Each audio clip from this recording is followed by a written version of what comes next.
Hello दोस्तों, जय हिंद। स्वागत है आपका आपके अपने YouTube channel citizen judicial classes में। मैं एडवोकेट शाह फैसल एक बार फिर आपके सामने महत्वपूर्ण वीडियो के साथ। चलिए दोस्तों शुरू करता हूं। देखिए, आज मैं आपको बताऊंगा क्या पॉक्सो एक्ट में जो मुकदमे दर्ज होते हैं क्या वो समझौते के आधार पर वापस लिए जा सकते हैं।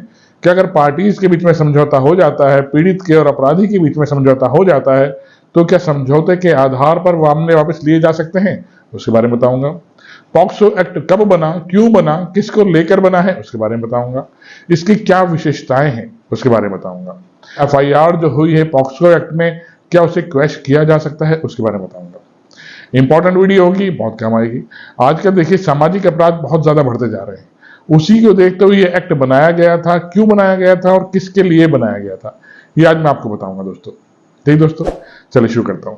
मेरी वीडियो शुरू करने से पहले हमेशा की तरह आपसे अपील, मेरी वीडियो को लाइक और सब्सक्राइब कीजिएगा दोस्तों।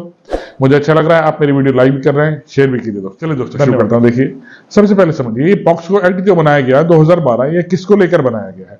देखिए, पॉक्सो एक्ट जो बनाया गया ये 18 साल से कम के बच्चे को लेकर बनाया गया है जो यौन उत्पीड़न के शिकार होते हैं। ठीक दोस्तों, 2012 से पहले इस तरह का कोई प्रावधान किसी भी एक्ट के अंदर नहीं था और अलग से कोई एक्ट बच्चों के अपराधों के रोकने के लिए नहीं था दोस्तों। ठीक, यौन अपराध होते थे बच्चों को लेकर। सुप्रीम कोर्ट ने भी विधायिका से कहा कि इस संदर्भ में कोई स्पष्ट कानून बनाइए। 14 नवंबर 2012 को संसद ने इसे वहां पास किया और फिर ये राष्ट्रपति की स्वीकृति मिलकर 14 नवंबर 2012 को ये एक्ट बनकर तैयार हुआ दोस्तों। ये इस एक्ट के अंदर लड़का और लड़की दोनों आते हैं जो पीड़ित होते हैं यौन अपराध को लेकर। ठीक दोस्तों, चलिए अब मेरा मेन का टॉपिक है कि ये जो एक्ट बनाया गया, इस एक्ट में अगर समझौता हो जाता है पार्टीज के बीच में, तो क्या समझौते के आधार पर एफआईआर को वापस लिया जा सकता है। ठीक दोस्तों, देखिए इस अंदर मैंने कई सारी वीडियोस पहले भी बनाई हैं समझौते को लेकर कि लड़की ने 376 रेप का मुकदमा फाइल किया और बाद में लड़के से विवाह हो जाता है उस लड़की का। वो लड़की और लड़का रिक्वेस्ट करते हैं हाई कोर्ट में एफआईआर क्वैश कराने के लिए और एफआईआर क्वैश भी बहुत सी बार कर दी गई है दोस्तों। ठीक, इसी को देखते हुए इलाहाबाद हाई कोर्ट के समक्ष एक मामला पहुंचता है। ठीक दोस्तों, पॉक्सो एक्ट को लेकर। अब क्या मुकदमा था, चलिए देखते हैं। देखिए, इस केस में एक एफआईआर दर्ज की जाती है 376 रेप को लेकर, 313 मिसकैरेज को लेकर और पॉक्सो एक्ट में एक मुकदमा दर्ज किया जाता है कि 15 साल की बच्ची का 3 साल तक यौन उत्पीड़न किया गया और उसको लेकर एफआईआर दर्ज की गई है अपराधी के विरुद्ध। इन्वेस्टिगेशन होता है, इन्वेस्टिगेशन के बाद चार्जशीट लगती है। मजिस्ट्रेट ट्रायल के दौरान इस अपराधी को समन भेजते हैं। जब इस अपराधी के पास समन भेजते हैं तो ये हाईकोर्ट पहुंचता है एफआईआर क्वैश कराने के लिए। वहां पर रिक्वेस्ट करता है कि सर मेरा और जो पीड़िता है इसका समझौता हो गया है, इस आधार पर पॉक्सो एक्ट में जो मुकदमा दर्ज किया गया है उसे क्वैश कर दीजिए। वहां प्रोसिक्यूशन जो सरकारी वकील होते हैं इस समझौते का अपोज करते हैं और कहते हैं इस तरह का कोई समझौता पॉक्सो एक्ट में नहीं किया जा सकता क्योंकि अभी तक का कोई ऐसा प्रावधान पॉक्सो एक्ट में नहीं किया गया है कि समझौते के आधार पर केस वापस लिया जा सके दोस्तों। और सुप्रीम कोर्ट का भी इस संदर्भ में अभी तक पॉक्सो एक्ट में लेके कोई प्रावधान नहीं है कि पीड़िता के साथ समझौता होकर मुकदमा वापस लिया जा सकता है क्या। ठीक दोस्तों, प्रोसिक्यूशन इस संदर्भ में अलग अलग फैक्ट्स न्यायालय के सामने रखते हैं और बताते हैं सर ये जो पॉक्सो एक्ट बनाया गया है एक स्पेशल एक्ट है और सिर्फ बच्चों को लेकर बनाया गया है। यौन अपराध के जो शिकार हुए बच्चे हैं, 18 साल से जो कम के बच्चे हैं, उन्हीं को लेकर ये एक्ट बनाया गया है और एक स्पेशल एक्ट है। ठीक, और इस संदर्भ में समझौते का भी कोई प्रावधान नहीं है। जो केस सुप्रीम कोर्ट के सामने पूर्व में आए हैं वहां अपराधी और पीड़िता का आपस में समझौता हो गया है और दोनों पक्षकारों में विवाह हो जाता है। इसलिए न्यायालय पोलाइटनेस बरतते हुए या तो सजा को कम कर देते थे या फिर एफआईआर क्वैश कर दिया जाता था, मामला बंद कर दिया जाता था।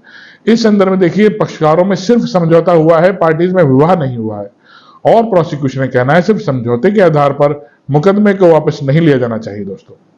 अब इलाहाबाद हाईकोर्ट दोनों मामलों अब इलाहाबाद हाईकोर्ट दोनों फैक्ट्स को ध्यान से देखते हैं और अपना निर्णय देते हैं।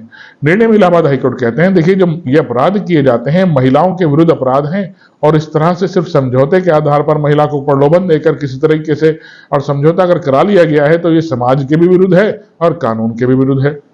इस तरह से सिर्फ समझौते के आधार पर एफआईआर को क्वैश नहीं किया जा सकता। महिलाएं सेंसिटिव होती हैं और अगर इस तरह से एफआईआर क्वैश करने लगे तो इस एक्ट का उद्देश्य ही विफल हो जाएगा दोस्तों। स्पेशल एक्ट की गंभीरता को देखते हुए इस केस में एफआईआर को क्वैश करने को मना कर दिया गया इलाहाबाद हाईकोर्ट द्वारा और कहा गया सिर्फ समझौते के आधार पर एफआईआर क्वैश नहीं किया जा सकता। अब पॉक्सो एक्ट के कुछ फैक्ट्स देख लीजिए। देखिए 2009 में महिला एवं बाल विकास मंत्रालय द्वारा एक मसौदा तैयार किया गया और संसद के समक्ष रखा गया। जिसे 14 नवंबर 2012 को राष्ट्रपति की स्वीकृति के पश्चात ये पूरे देश में पॉक्सो एक्ट एक विशेष एक्ट के तौर पर लागू हो गया। ये प्रावधान सिर्फ लागू है 18 साल से कम के बच्चों पर। जो 18 साल से कम आयु के बच्चे होते हैं उन्हीं के विरुद्ध यौन अपराध किए जाते हैं, उन्हीं पर भी एक्ट लागू होता है दोस्तों।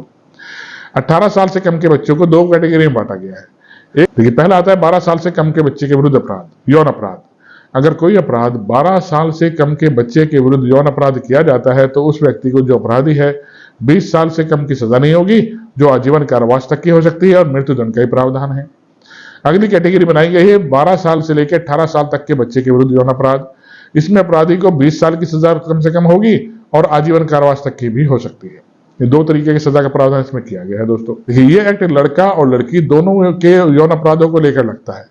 देखिए, 2012 से पहले पूरी आईपीसी में इस संदर्भ में कोई प्रावधान नहीं था भी तो बहुत मामूली सा प्रावधान था, 5 साल की सजा का प्रावधान था, जिससे अपराधी बाहर आ जाया करते थे।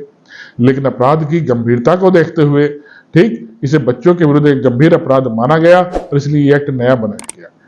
ठीक दोस्तों, आशा करता हूं मेरी वीडियो समझ में आई होगी दोस्तों। आइए इसे लाइक और सब्सक्राइब कीजिएगा। आपके अगर कोई क्वेरीज हैं, कुछ क्वेश्चन हैं, तो भी आप मुझसे पूछ सकते हैं, मुझे व्हाट्सएप कर सकते हैं या फिर ईमेल भी कर सकते हैं दोस्तों।